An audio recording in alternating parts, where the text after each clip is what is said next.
Are you looking for a better way to play player props or daily fantasy sports? Well, look no further than Prize Picks.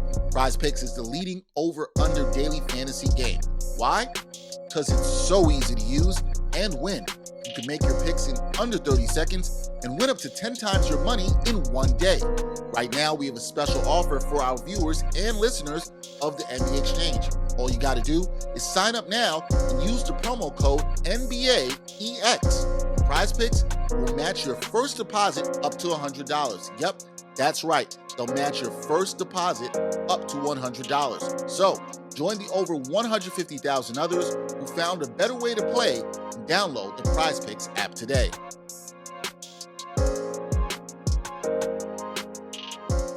Peace. You know what it is. It's your man SKYZOO Skyzoo, live out the borough. And this is the NBA Exchange with my man Dexter Henry. You know how you doing it, man? Log on, tap in. Let's get into it.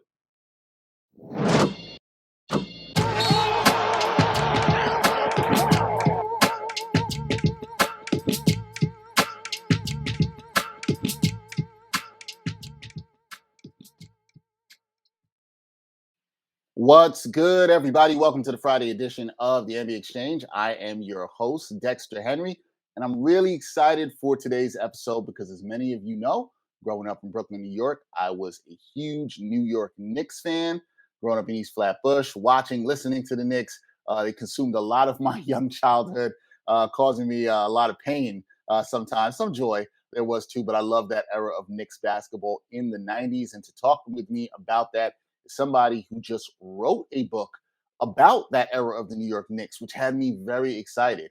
And it's called Blood in the Garden, Flagrant History of the 1990s New York Knicks. The author of that is my guy, Chris Herring, also writer for Sports Illustrated. I haven't seen Chris in a while. Chris, what's up, man? How you doing?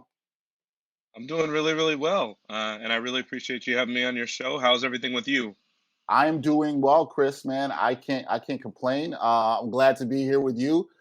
We haven't spoken in a while. I knew about when you wanted to start working on this book. You told me about you working on this book, and I know the process of what that can be for writers. Also, congratulations that this book is a New York Times bestseller. It reached that list. You are the second author of an NBA book on this show, and both you and Miriam Fader, good friend of ours, also on the New York Times bestseller list. So congrats on that.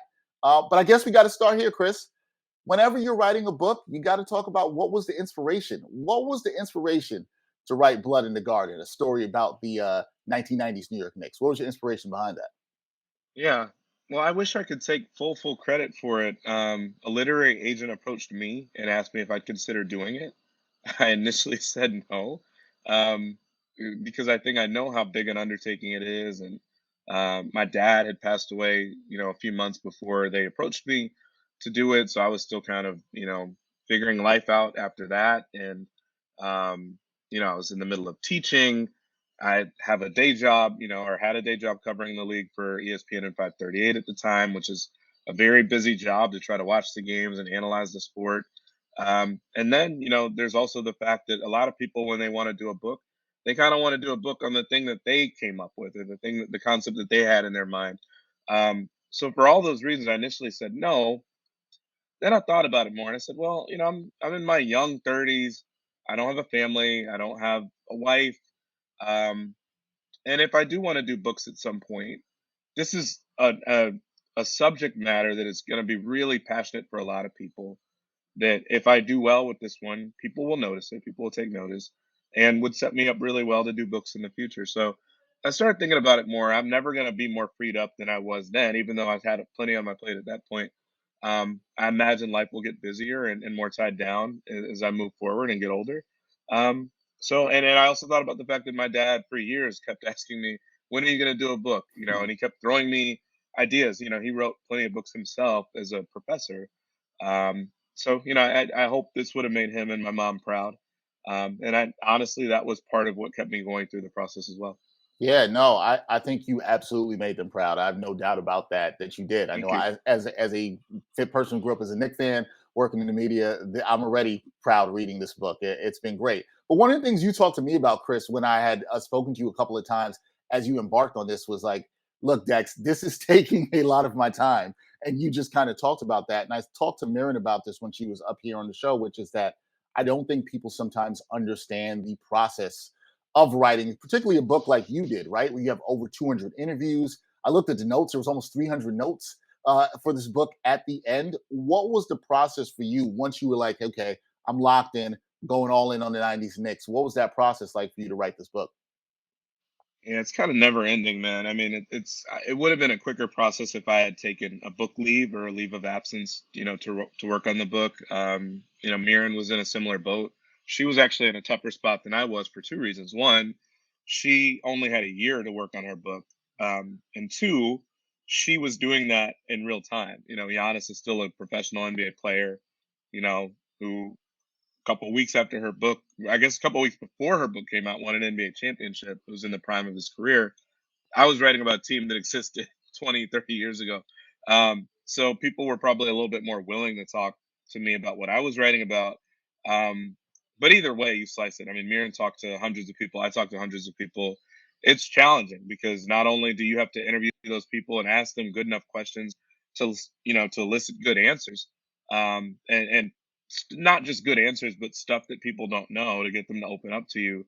You then have to take that information and try to figure out where to structure it, where to place it, how to tell the story, who you want to focus on, what sorts of elements you want to bring out to try to connect all the tissues in the book. And, also do it in a way where you're not just taking people at their word for everything. You have to verify it and check it. Mm-hmm. And, there are plenty of stories that I debunked or that just didn't really believe when I was told them about notorious things. People ask about Biggie and Mace and whether that whole thing happened. And, I ask questions about that. But the reality is, when you go down that road and you start asking around it, if you don't trust it enough to put in a book that's going to sit on a shelf forever, you can't use it. So there are a lot of elements. And then there's the writing, which, Dex, you've followed my work for a while. I think I'm Yep. not someone that generally writes in a narrative style. I write about how often Joel Embiid falls down and, how often Kevin Durant's shoes fall off and all these, different sorts of stories that are interesting and quirky, but they're not generally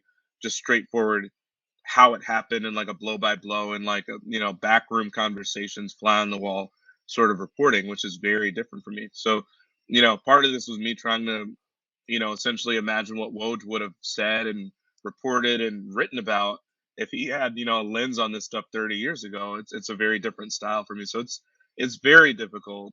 And again, you're trying to do it while also doing your job, and while I guess the pandemic probably helped with this a little bit, but to some extent trying to maintain something of a social life. I lost a relationship. I've been with a girlfriend for more than 5 years that came to an end. In part just because I didn't have time and wasn't making time for everything in my life, and it was really difficult to try to do that when you're trying to report out a book and write it and have it be something that you can be proud of.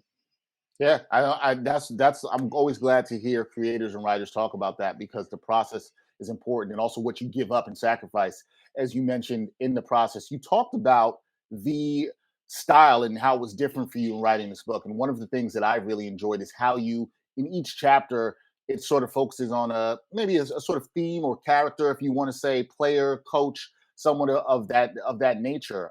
You start off early with the Knicks transitioning from being a sort of bad franchise in the late 80s to their transition in the early 90s, and Pat Riley obviously being the change in the culture behind it. What I found interesting, Chris, is even as somebody who was very young at the time watching this team, I didn't understand how much he paid attention to detail and how demanding he was that also interesting to you when you did your research for this book and interviews and finding that out? Because that was a little shocking to me about how meticulous he was about these things. Yeah, and I think it also tells you, the Knicks have been painted with this really broad brush of the idea that all they did was knock people around. Okay, that was a large portion of what they did, maybe the majority of what they did. But they had some crazy personalities, which I think people knew that. But they also were making use of a lot of data, in the early 90s. And Pat Riley came over from the Lakers. He actually came over from the NBC job where he's doing television, which I think is relevant because he started his career with the Lakers. Um, Obviously played there with Jerry West and was kind of responsible for beating up on Jerry West every day in practice. But then when he transitioned, away from playing, he did radio stuff with Chick Hearn, legendary Chick Hearn, and he was his analyst. And they would sit and watch clips and film, and he would, essentially tell the assistants on the radio staff kind of what he wanted to look at so that he could have like a halftime breakdown. And so he got used to having to pull little clips of film to replay certain things or to rewatch certain things, which gave him a sense of kind of how to do that. He was on the early cusp of watching film as a coach because of it. So then when he came to the Knicks and he'd already had that background, he started asking for things that at the time were really rare. Now it's really common for us to study the idea of what clutch numbers and clutch statistics look like, how a team performs in the last couple minutes of games. And Riley was looking at those sorts of statistics back then. He was asking for them to pull film of those moments to see what sorts of plays teams run in the last 2 minutes of games, close games. That was something he was asking for. He wanted to know how often the team boxed out, how often the team was closing out on jump shooters, how often the team was taking charges, what player plus minus essentially is today. He was asking for people to keep track of that for him then. He was asking for them to essentially find ways to kind of throw all their numbers into a blender, mix them up, and then come out with one metric, which is essentially what we think of as PER, player efficiency rating today. So Riley was really ahead of the curve and really meticulous about that stuff. But he was also kind of a maniac too, to go along with it. So he was very informed, but he also was a guy that really pushed the Knicks to the limit as far as saying, look, we're not going to score a whole lot of points. That's just not how we're built. We don't have a whole lot of playmakers on this team, but we do have the bodies and the physicality to really make life a living hell for opposing teams. And really, really infused that and really ordered and demanded that. Just a certain nastiness that they were going to have to knock people down, to hack them relentlessly in the early moments of games, to basically force referees to make a decision about what they were and weren't going to call a foul.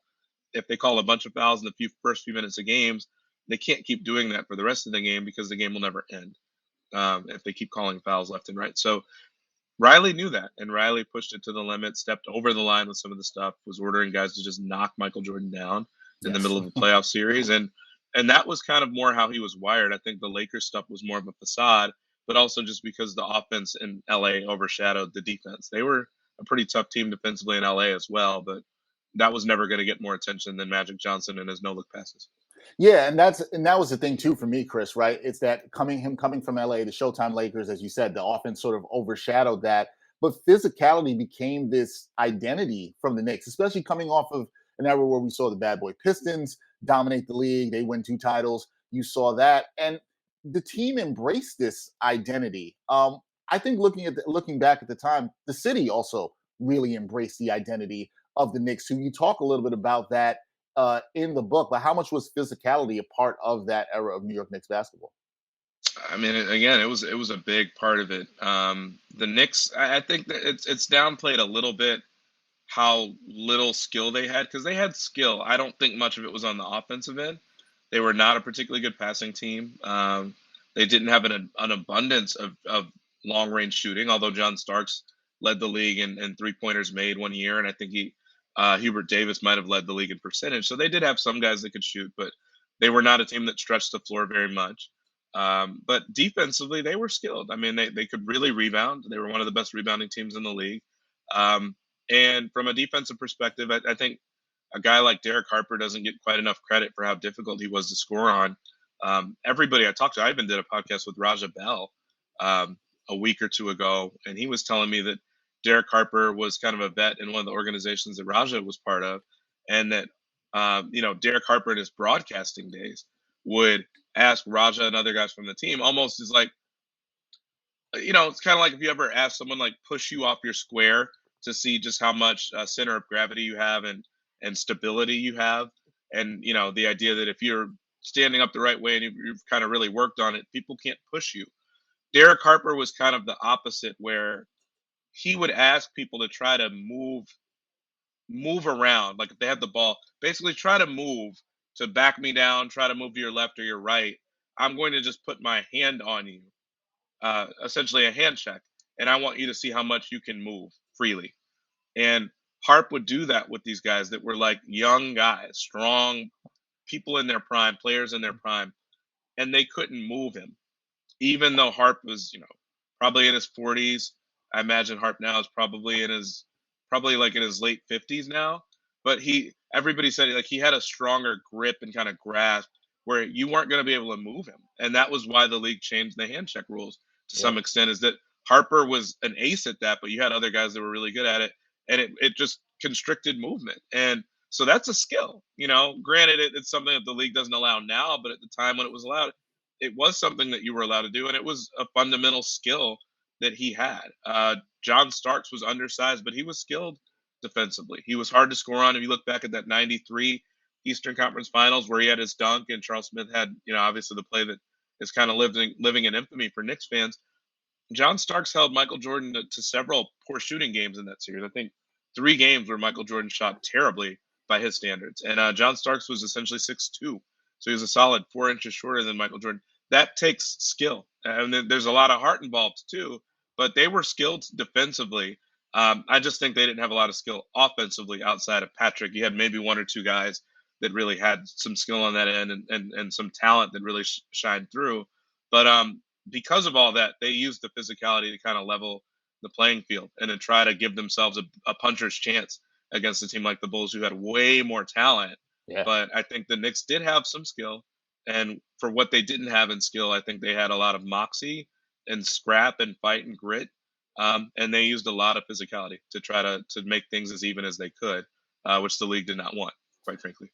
Did not want that at that time. A lot of people did not like that at that time. You talk about physicality, and this part is going to be interesting for me because you just mentioned this play that lives in infamy for Knicks fans, which is Charles Smith missing 4 attempts and layups in the closing minute of Game 5 in that '93. That was the semifinals, right, Chris? 92, '93 semifinals that year.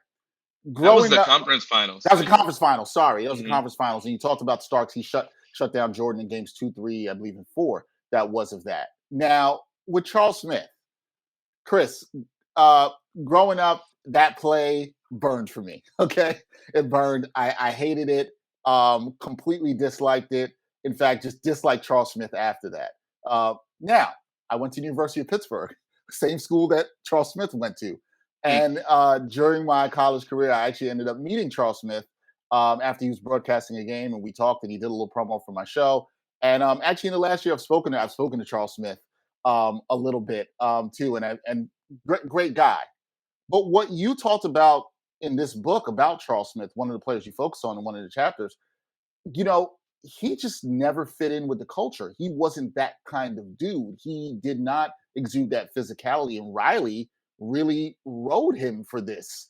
And I almost came out of reading that, Chris, feeling bad for Charles Smith because I don't think people had that lens at that time. He was labeled as soft by many Knick fans. I remember that at that time. Um, did you talk to him at all for this book? And where is he now and how he feels about all that and how that transpired and him fitting in with the culture or not fitting in with the culture at that time? So, to answer your question on the most technical level, I did speak with him, but not really for the book. I had a lot of people telling me in advance, he's not going to talk with you. He's not going to talk with you. You're wasting your time.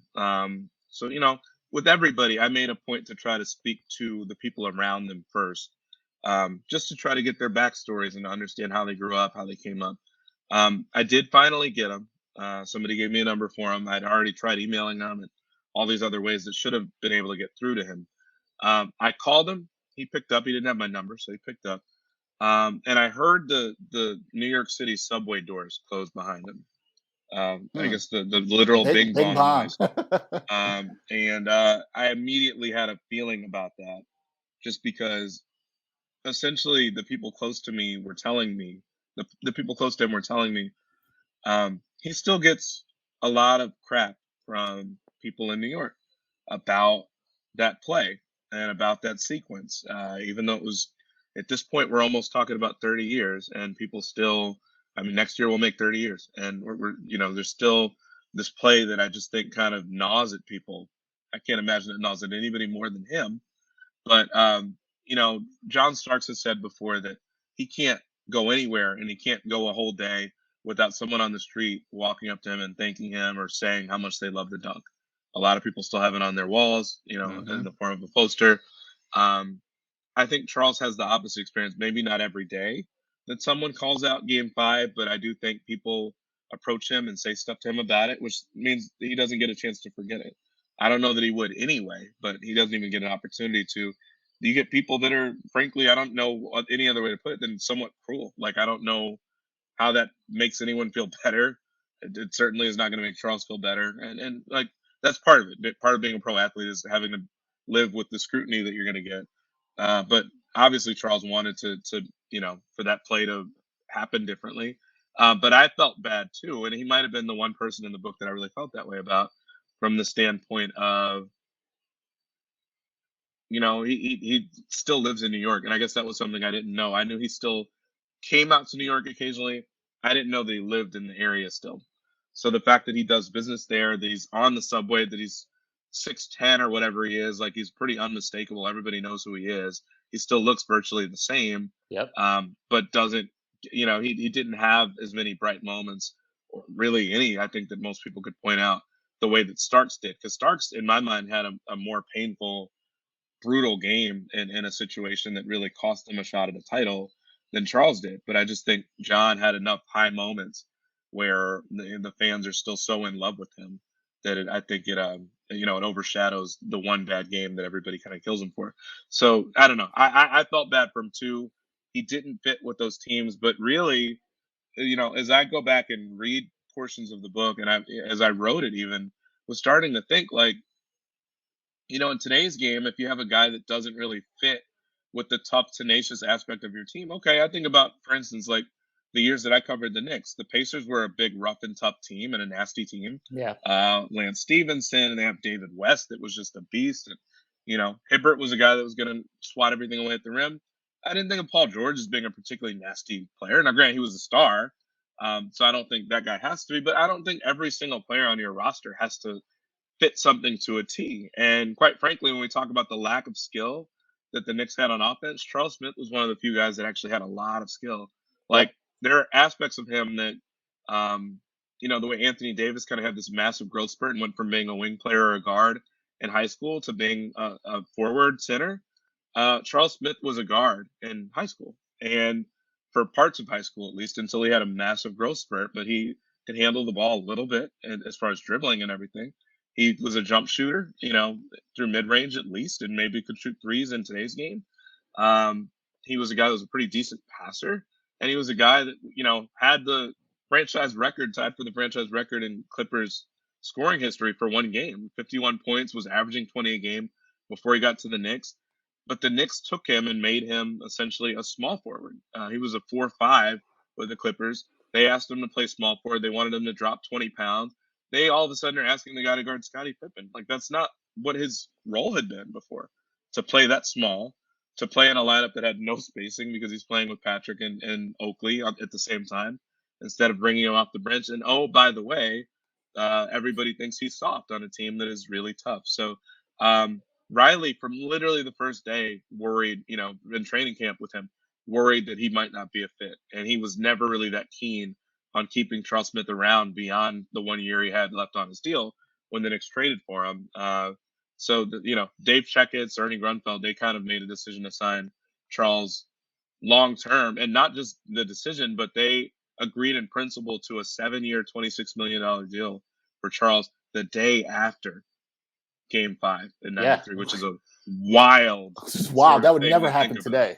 Never happen I today. can't imagine like a catastrophic moment then handing a guy a long deal, particularly when your coach is really not in love with that player. But I did feel bad for him though. To your question, just because Riley never really seemed to see it working with him, and I just didn't see any confidence there really infused into Charles Smith, despite how talented he was. He might not have fit the rest of the roster, but he gave them something that they really didn't have otherwise, or maybe could have, but wasn't going to be able to based on the way he was utilized. And not to mention, they rode him really hard physically and tried to kind of twist his arm to play when he was having chronic knee issues. And they kind of made it out to be that he was just soft for not playing through everything. But that was the challenge in playing on a roster that was built for tough, is that he was not a guy that could just play through everything, but he was dealing with more chronic knee issues than maybe anybody else on the team. And so they didn't recognize that or really appreciate that. It didn't seem.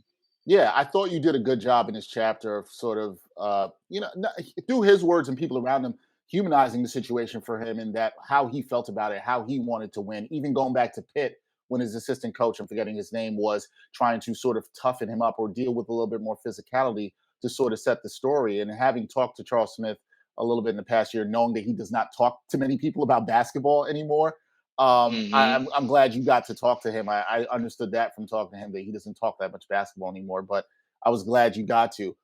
You can't talk about the Knicks, and you're from Chicago. You can't talk about the Knicks without talking about the battles against the Bulls. And growing up, Chris, all I cared about was games against the Bulls, right? I wanted the Knicks to beat the Bulls so bad, and it didn't happen. Well, it did happen one year, 93-94 season, but then Jordan wasn't there. But while Jordan was there, I wanted them to beat the Bulls so badly. And I think a lot of Knicks fans, they focused on that. They wanted that too. Um, did you get a sense from your research of talking to players, coaches, what those wars were like, how bad the Knicks staff and players wanted it? Because I don't think the fans just wanted it bad, but the players and the coaching staff, they wanted it bad too, right? Oh yeah, yeah, yeah. I mean, and I think it goes back to that Charles Smith series. Doc describes it in that chapter that you're talking about. He uses this analogy. He used this analogy. He said the only thing I can really compare it to, and it's going to sound crazy, it's like that Charles Smith play and it not turning out the way the Knicks wanted. He basically said it was like the really sudden death of a close family member, which that is a completely wild statement to make. He said, I'm not saying it matters on the same level or it's that important. I'm accurately describing the feeling.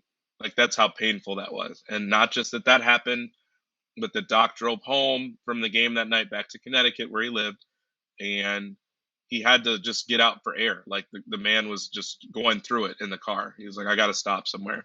I'm not in a good mindset to drive right now. So he stops at a gas station. He gets there and he sees Herb Williams there doing the same thing. And Herb Williams just looks beside himself. So, they just so happened to stop at the same gas station.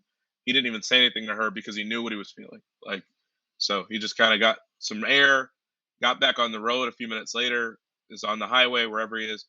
He sees a car pulled over, and a cop with cop lights going, and he sees that car pulled over, and then he sees this Charles Smith getting pulled over hours after, the most difficult game of Charles's life. So Charles really had a horrible day. The Knicks had just a rough go with it. I think they knew in that moment they more than likely had lost the series. They did put up a very valiant effort the next game in game 6. But I mean that gnawed away at them. It completely gnawed away at them. The matchups before that, Riley, that was when he was really using his most explicit messaging about knocking Michael Jordan out and just taking him out if he goes toward the basket. So Riley clearly wanted it bad. Riley said something at one point. He said after the Charles Smith sequence and after them losing that series, he said, this might be the moment where we kind of figure out like the life cycle of this team. Like, do we fold or do we kind of recharge and re-energize and go get this thing? And little did he know that Michael was going to retire in that Right. offseason, and provide an opening. The Knicks did take the opening, they just didn't win the whole thing. And so they did, like you said, they did get by the Bulls, but never with Michael there. They did have their chances. I don't think there's any question about which team was more talented, but the Knicks did find a way to make it very interesting and very close. And I get the impression between Starks and the clothesline on Pippen, and those were physical series, Oh man. And yeah. you got the impression. I think it was Will Purdue told me from the Bulls. He was like, you never necessarily felt like they were out to hurt you, but you also weren't sure that they weren't.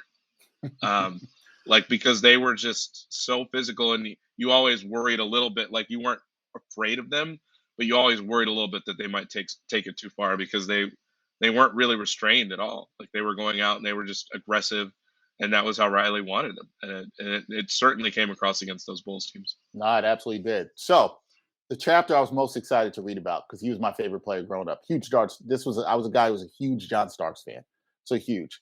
But what I found so fascinating, Chris, was that when people talk about Starks, a lot of Knicks fans, the first thing you hear is, oh, 2 for 18, game 7 against the Rockets, 94 finals. You'll hear that a lot. But what fascinated me from reading when the research you did was what was all around that, right? I remembered I believe it was his uncle who passed away right before the start of that series, and he wasn't able to come to the games from Tulsa. But I did not know about the insomnia that he had dealt with from Game 6 through Game 7. There were 3 days between those games. People forget, I think he gets lost in the series, that Starks was probably the Knicks' best offensive player in that series. Ewing struggled many of those games, especially in the middle of that series. And Starks, the insomnia, Game 6 really messed him up. Um, not hitting the shot at the end, Elijah Wong getting his fingertips. I was stunned by it. There's a lot of stunned by in this book, but Starks was very complex in that way and how he dealt with that. Although he's a fan favorite, that 2 for 18 is always attached to him. Where did you see, his growth through those years of the '90s of the Knicks, and sort of where he is today in dealing with his standing as a fan favorite, but a guy that didn't come through in Game 7? Yeah, no, I think I don't know that John's shown growth, or that he showed growth over his career. He did eventually get over the 2 for 18. I think the next season he really slumped badly. Like the Knicks were in the business of giving out really big contracts after guys had faltered on a big stage. So Charles Smith, Starks, I think obviously was more deserving. He'd basically been their second best player and was an all star at one point. So they decided to give him a bigger contract, after his deal runs out, and he gets out to a big slump to start, basically the worst slump of his career to start that 94-95 season, Riley's last year in New York. And after a while, Starks is just completely convinced. He's like, I'm still thinking in my head, like I'm still in my head about Game 7 and Game 6, quite frankly. So he just decided he needed to rewatch Game 7 or to watch it. He'd never sat and watched it since it happened. A game where he was completely out of sorts. Started 1 for 13, 0 for 11 from three. It fundamentally cost them a championship. That's why I keep pointing to that one and saying I understand the frustration with Charles Smith, but if there's one game to kind of say like this was their shot, it was either Game 6 in '94 against the Rockets, or it was Game 7. And Game 7, when you lose a game by 6 points and someone shoots 2 for 18 and they're 0 for 11 and they're also your leading scorer for that series, that's the reason you lose. It wasn't anything else. It was basically John and John either continuing to shoot or Riley not pulling him when he could have, had somebody else on the floor for at least a few minutes. So I do think him watching the game kind of healed him a little bit from that standpoint. When he watched it the next season, he broke out of the slump shortly after that.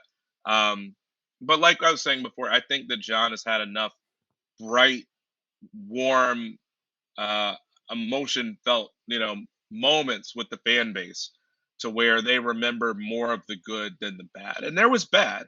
Hmm. The Reggie Miller ejection for the headbutt. He had moments where he ran too hot. He bubbled over. He wore his heart on his sleeve to an extent that like very few other people in the organization's history ever have. I think that's what the fans loved about him, is that he was imperfect, he was flawed, but also, if you're John, and I haven't talked to him, so I don't know this to be true, but I would assume that it's true. This is a guy that at one point bagged groceries at Safeway a few years before he started playing for the Knicks. He played at 4 colleges, 3 of which were community colleges. He never played at one of those schools for more than 1 year. He played 1 year essentially of high school basketball. I don't even know if it was varsity. For him to have been an all star, to go from being undrafted to being an all star, to then, being pretty close to maybe being the MVP of the series up until Game 7. Uh, how are we to really hold anything against him as far as like what we expect of him? Right. Certainly, the 2 for 18 was not a great moment for him. It did cost him a championship. There's no way around it. But I mean, he's not supposed to be their number one guy. And I think if he's playing on most other contending teams, he's probably not even a number two guy. And so because of that, it's hard to really say that, that he should have been better.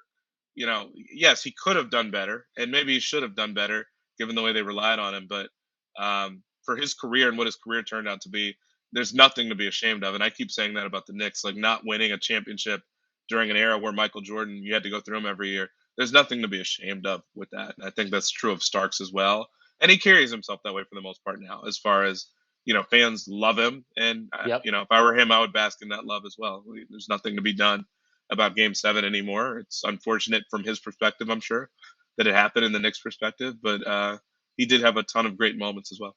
No, yeah, he absolutely did for sure. In writing this, what was the most interesting thing that you found, or most shocking thing, Chris, when you were writing this book, that you found that maybe you were like, wow, I did not know this. Anything that just kind of caught you off guard? Oh, there were several things. The nature of Riley's exit, and the ins and outs of that, and how soon he knew that he wanted out of New York after that Pacers loss. I mean, I have in the book that less than an hour after that he was on the phone with someone asking him to arrange the Miami situation. Less than an hour after Patrick misses the finger roll in Game 7 to end their season. So that was interesting to me. All the stuff about Riley generally, just in terms of how the guy viewed everything as a possible betrayal. And it makes me wonder, like, how much longer could he have really lasted as the team's coach, even if they had given him ownership? Would it have been good for him to stay in that role? Would the players have just worn down from the way he was coaching them? Um, I have the detail about him with the betrayal and the in and out versus, being able to disagree and disagree amicably. No, the idea that Riley was just, you're either in or out, and you either see my vision or you don't. The fact that he told Dave Checketts essentially that, I'm not okay with your wife getting your family a green Chevy Suburban or a red Chevy Suburban because green represents the Celtics and red represents the Bulls. I need you to get a blue one. Uh, like, that's crazy That was to say crazy to that me. with a straight Crazy. face. So, like, I didn't know any of that. I knew that he was wired a little bit strangely, but I didn't know any of that, how competitive he was.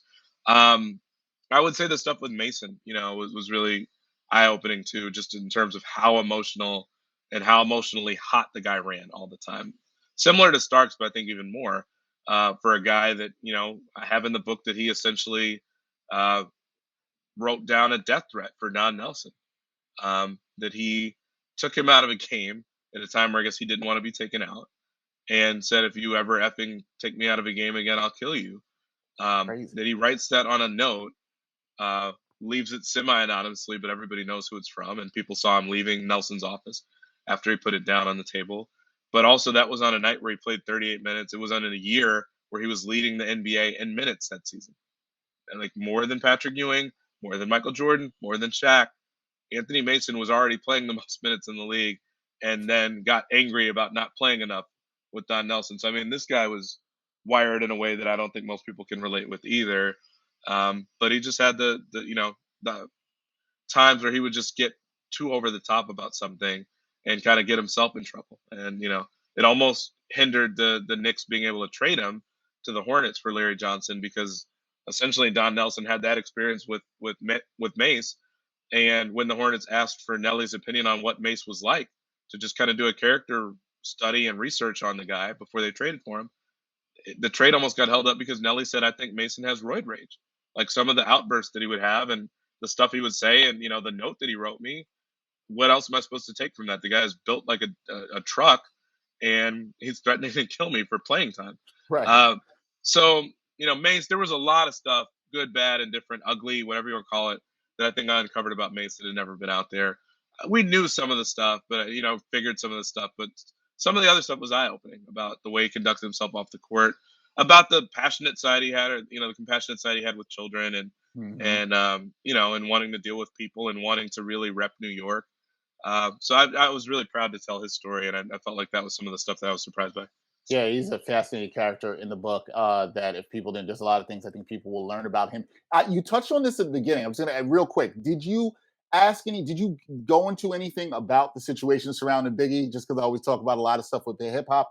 Did you uncover anything about that? Because that came out later. It was a big question people for years.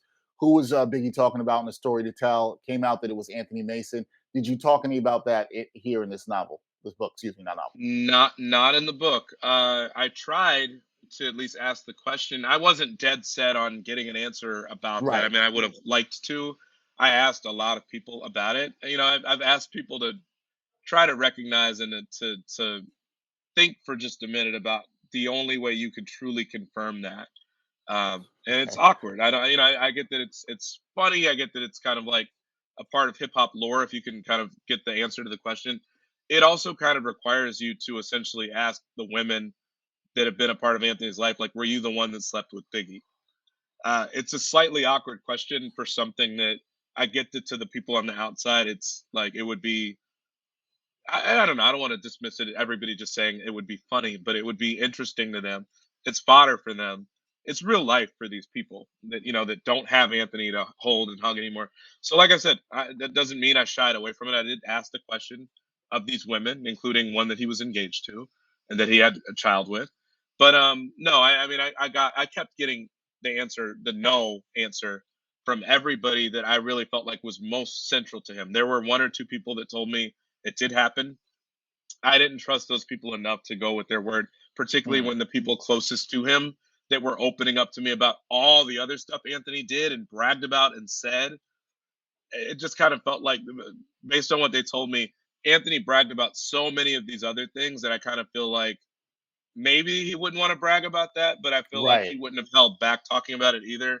So I'm more of the opinion that it didn't happen and that he wasn't the guy. But like I said, I did ask the question, but because I more was leaning no, that it didn't happen based on what I was told, I didn't address it because I don't operate backwards, if that makes sense as a reporter. Where Yeah. like if something didn't happen, I don't think it deserves mention in a book that's going to be there forever because it puts more of a question in people's head as to whether it did happen. But you're more of the opinion it didn't. So I did not put that in the book. Gotcha. No, totally makes sense. Couple things before we let you go. Why do you think this era, from now that you've worked on this book, why do you think this era of Knicks basketball connects with so many people? Even myself, I think I know the answer to that, but why do you think that it connects with so many people? Well, I think a lot of people can relate with not quite having enough to get exactly where they want in life. Um, and to even give yourself a chance to get where you want to get, depending on what sorts of disadvantages have been thrown your way. If you're not the most wealthy, if you can't afford certain types of clothes or a certain type of thing that you want, um, you can still work your tail off to try to get there. And I think the Knicks were always doing that. This was a team built of guys. We've talked about it. Charles Oakley was a guy that was working in the crops with his grandfather. That was, getting up every day at 5 in the morning, even when Charles was too small to really carry some of the material and some of the stuff that his grandfather needed help with. He was trying. It kind of gave him an attitude that he wasn't going to complain about the idea of hard work. So Oakley was kind of built like that, where he kind of looked forward to hard work. John Starks was a guy that had bagged groceries a few years before coming to the Knicks, that had been bounced around, that played 1 year of high school basketball. Mace might have played 2 years of high school basketball, and played all over the world before getting a chance to really lock in and get an opportunity with the Knicks and get a bigger contract with the Knicks. Uh, you know, Pat Riley was a scrapper. Before he ever was, um, you know, the Lakers coach that wore his hair the way he did and wore Armani suits. He was a scrapper and had to scrap to really claw and fight his way into the NBA and stay in the NBA. So I think there was something about this underdog mentality that the team had, because everybody recognized that they didn't have the most talent. Even when the Bulls were out of the league, the Knicks did not have the most talent, but they were expected to get to the conference finals basically every year because of how they built the team and what the team was built around. So there was something to be said about the underdog mentality and just kind of making the most of what you have and your God-given talent, squeezing every last drop you've got out of that, and the emotion that they played with. It just kind of fit the city, that people were that passionate. They were the only basketball team in the city. When you talk about those years, you had the Yankees and the Mets, the Jets and the Giants. The Nets were around, but they were in New Jersey, so they were fundamentally outside the city. So people had an opportunity to fall in love with the Knicks in a different way, where it was kind of more of an undivided attention. Not to mention all the rivalries they had and how front and center they were during that era in the NBA. So I think for all those reasons, they just resonate differently still with a lot of people than some of the other teams.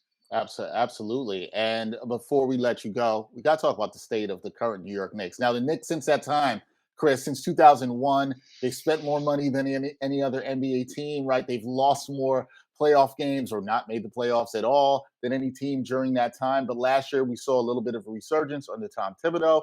We saw the bing bong excitement this year, but now they're sitting at 23 and 26. What do you think about the state of this New York Knicks team? Are they closer to getting to some of those glory days of the 90s, or are they still pretty far away and stuck in mediocrity?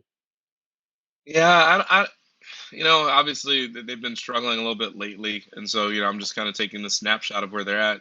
It's a little bit hard to see them being um, on a trajectory right this minute to be sustainably good. And it's funny because I think I said that in a chat. I did a Reddit AMA last week when the book came out, and somebody asked me something similar, and I said, it would be nice to see them be sustainably good again. I think it'd be good for the league. I don't particularly care whether they win or lose. I'm not a fan of them or any team, but someone was like, "Well, they are. They have good management now. They are like they are consistent." And I'm like, I think it tells you about how much the standards have been lowered for some people. Is that if the Knicks can be decent for 2 years in a row, to people that's like, it's something to build on. And obviously it would be for them, but they're not even good yet this year. Like they're decent. They're like essentially 500, worse than 500. But that's kind of what passes for relevant right now, and just decent, because they've fallen so far. Because like you said, they've lost more games than anybody since 2001. So who knows? Like if they're not good this year, I would like to think that Leon Rose gives Tom Thibodeau another year. But if he doesn't, like that's not consistent. Like to keep a coach for 2 years and let him go potentially after a year after he wins Coach of the Year, that's not consistent. That's not sustainable. Like it's hard to build a winner when you kind of recycle people and cycle through people as much as the team has done for a lot of the last 20 years. So I don't see them right now on that trajectory. I mean, it's still early. Randall could play much better. I think that's a big part of it. Their defense has fallen off a cliff from where it was last season when they were a top 5 defense. They've been in the 20s for most of this year. They very clearly need Derrick Rose back and healthy, because it seems like they're at least short by at least one point guard, with Kemba not being able to play every night and a lot of it being on Quickly's shoulders, and them using Alec Burks, as a de facto point guard a lot of times in their starting lineups. So they need more. I don't. It's weird because I don't know what you'd really be comfortable trading to try to upgrade the roster. It's very clear the offseason moves to get Fournier and Kemba did not quite work out. They're not consistent. Kemba can't play every night. Evan Fournier can go for 39 when he's playing against his old team, but then goes for 7 or 8 against everybody else. So it's there's some things to be figured out. But I think for me, defensively, they just don't look the same, and they aren't the same. And I think that Rose being out has really hindered them so far. So I don't really see it. Maybe they can make the play-in this year. Maybe they can sneak in, and go on another run like they did at the end of last year. But it just kind of seems like there's something different about this team that I didn't see as much last year with regards to the defense. It just doesn't look right. Yeah, it just doesn't look the same. And defense, physicality, that was a big part of the Knicks in the 90s. Check out the book, Blood in the Garden, The Flagrant History of the 1990s New York Knicks, written by my man, Chris Herring. Chris, thank you so much for the time and joining me on the NBA Exchange. Appreciate you, man. Appreciate you, Dexter. Thank you so much, my friend.